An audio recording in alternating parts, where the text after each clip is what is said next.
Hello. The Divine Code reading for September 2nd, pages 173 and 174. We're in the chapter, Which Actions Make One Liable for Idol Worship? Topic 34. A Gentile who serves idols in error is exempt from punishment. What is meant by erring? Either he did not know that this was an idol. For example, he bowed down to a statue while thinking that it was only an image for decoration or honor, and he did not know that it was an idol. See Tractate Sanhedrin 61b and Tractate Kiryat 3a and Rashi there, that if one does not accept the idol as a deity, his bowing is of no consequence.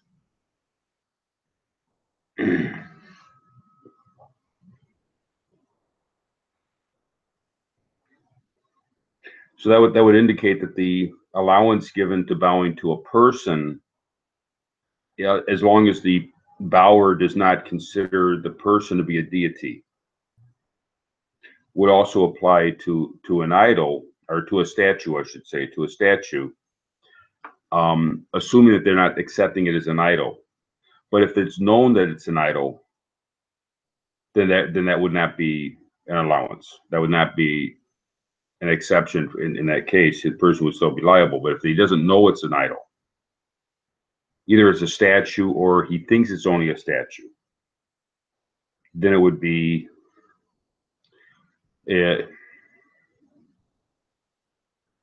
he'd be exempt from punishment. Not that it's allowed, but he'll be exempt from punishment. Or if he performed an action before a statue, he did not know that it is an idol that is traditionally worshipped in that manner. For example, he threw a stone to a statue, but he did not know that it was the idol Merculus. See Tractate Sanhedrin 64a in regard to the story of Rav Menashe and Shita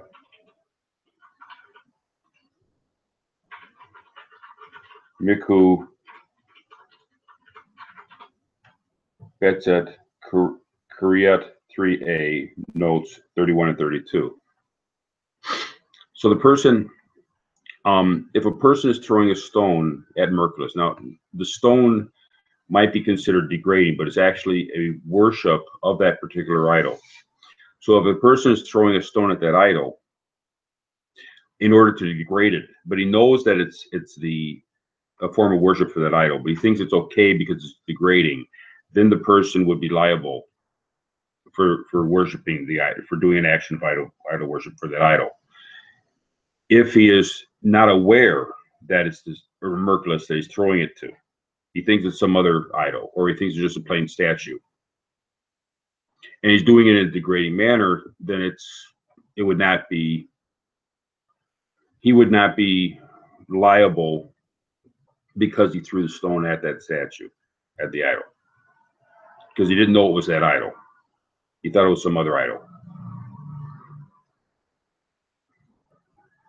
But if he knows that it is an idol and that it is traditionally worshipped in a certain manner, but he errs and thinks that it is permissible to serve the idol in that way, he is liable. That is not considered erring, since he should have learned about it and didn't.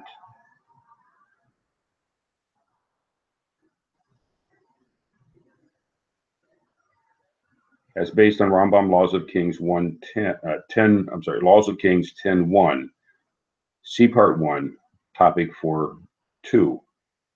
That's in the Topic 4, or Chapter 2, Topic 2, Chapter 4, Topic 2 of the first section of the book is talking about how if a person errs and thinks an action is okay, he knows what the action is, but he thinks it's okay. That's not an excuse for the person. He should have known that it was improper to do. So if he erred and thought it was okay to throw the stone at Merkulus, he knows it's Merkulus, and he knows that it's degrading to throw. He knows that the worship of Merkulus involves throw stones at it, but he figures throwing a stone is degrading, therefore he thinks it's okay to throw it. He would still be liable because he should have known that it's not proper to do a action of worship in front of for an idol. If one is standing in a house of idol worship, and he mistakenly thinks it is a place of prayer to God, and he errs and bows down there, he is not liable, since bowing down is only considered a service if he accepts the idol as a deity. But the person who erred in this manner has an intention for God, but it is not serving the idol. And this is not serving the idol. Tractate Sanhedrin 61b and Tractate Kirat 3a. But if he knows he is standing before an idol and bows down to it, he is liable, even if his intention is to bow down to God. And that was topic 28 and footnote 120 above. So if the person is in a house of idol worship, if he knows it's a house of idol worship, he should not do anything worshipy with in that situation, because it would be considered towards that idol. And there's no way to understand for sure the intention of a person, but bowing, there's the assumption that bowing implies acceptance of an idol. He doesn't have to verbally say that he accepts the idol. If he's bowing, that's considered acceptance of the idol, but only if he knows that the idol is there. If he's bowing in a manner that he's not doing it in a manner of idol worship, he thinks he's in a neutral area, and therefore he's doing a bowing that would be considered okay, then that would be exempt because he mistakenly thinks it's a neutral area. But that exemption would not go towards if he wants to worship God in the house of idol worship. That would not work. That would not be allowed. Likewise, one who serves a statue, knowing that it is an idol, but thinking that its worshippers are exempt from the liability because it is not made of gold or silver, and he thinks idols made of other materials are permitted, he is liable. This is not considered erring, since he should have learned that an idol made of any material is forbidden to serve, and didn't.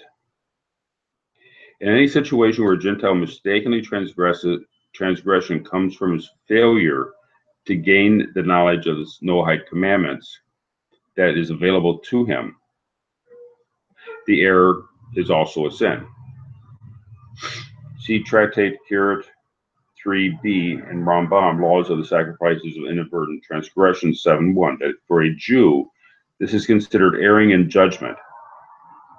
But it is clear that for a Gentile, it is not considered erring, since he should have not learned these laws and didn't.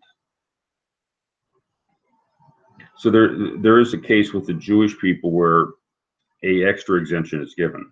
Now, there's also a allowance given for Gentiles who are in a society, or they're in a situation where they're not able to learn, or they're taught things that are wrong. There is also that understanding.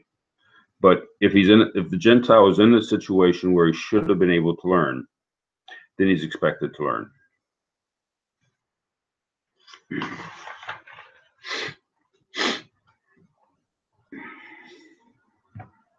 Topic 35.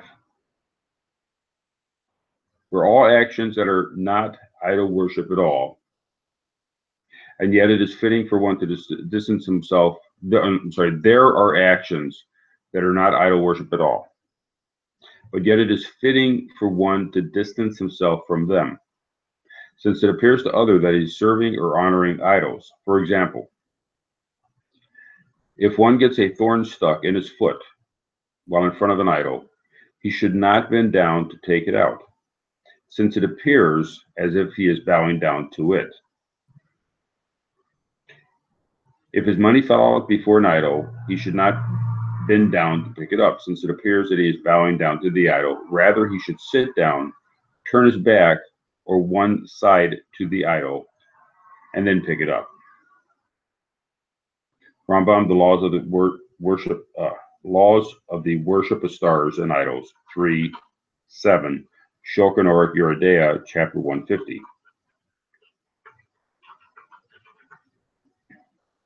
If there is a fountain with an idol placed there, he should not bend down before the idol and drink from the fountain, since it appears as if he is bowing down to the idol. If he can drink in a way that does not appear to be bowing down to the idol, it is permitted.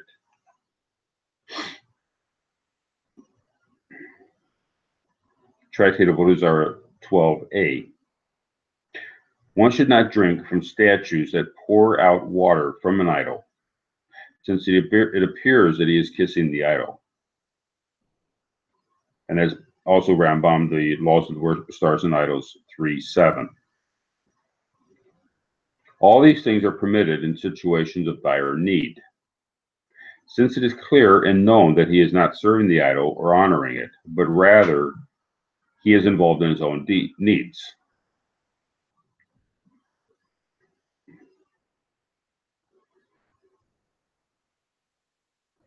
So this topic 35 deals with things that don't look right.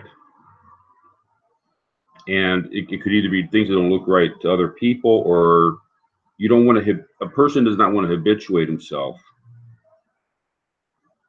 He doesn't want to make it a normal thing, an acceptable thing for himself to behave in a casual manner in this regard.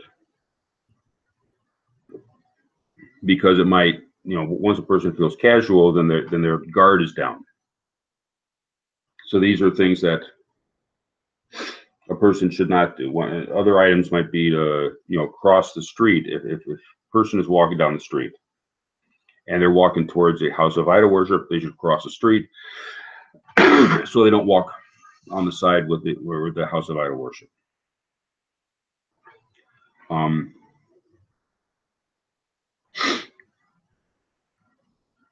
Footnote 130. Minchot Tinach, Commandment 28. These are the decrees of sages that do not apply to Gentiles.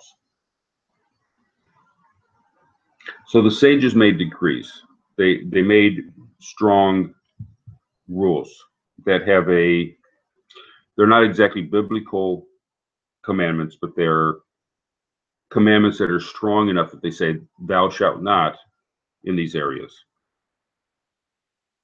So in the areas such as not bending down for a mundane purpose in front of the idol, not bending down to pick up money, but rather sitting down with the back to the idol, which is degrading, and picking up the money that way. These are edicts from the sages for the Jewish people. They don't necessarily operate the same way for non-Jews. Rabbi Zalman Nehemiah Goldberg holds that Gentiles have basically no obligation to follow the rules of the sages in any manner. The author disagrees, and it is the opinion that Gentiles are definitely obligated by their commandment of dinim, laws, to heed a court of law. And how much more so must they heed the basis of the Torah law, which is the oral law, the oral Torah of the Jewish sages.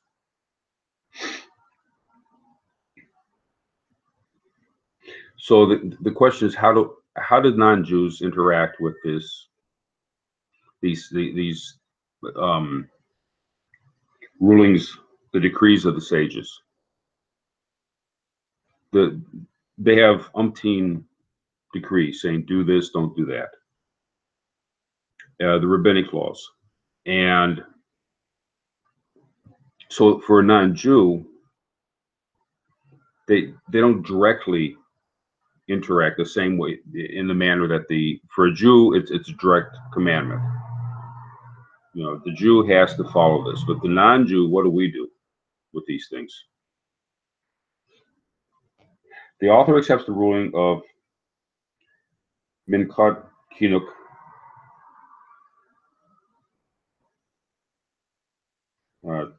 Commandment 28, since in many matters the sages did not see a need or declined for other reasons to decree on a matter with regard to the application to Gentiles. So sometimes a logical reason is given. The sages, when they made a ruling, they gave a logical reason as an explanation for the ruling.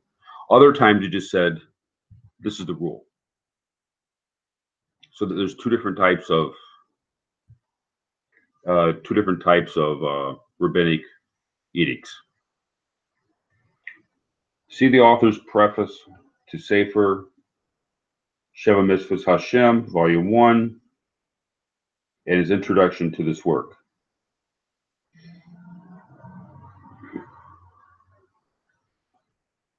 So the basic rule is when it's logical, when there's a logical reason for something, the non-Jew should follow that. Where there's a logical rule. Where it's not given as logical, it's given as a hope, as a beyond logical reason, then the Gentile would not be obligated in that area. But if something is logical, and the sages oftentimes gave logical explanations, and the Sefer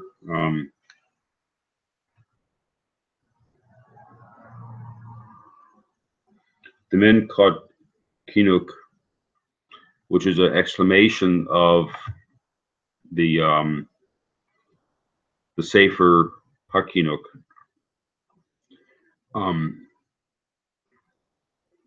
would give, and also many of the other rabbinic writings give logical reasons for the various rabbinic decrees, the rabbinic commandments.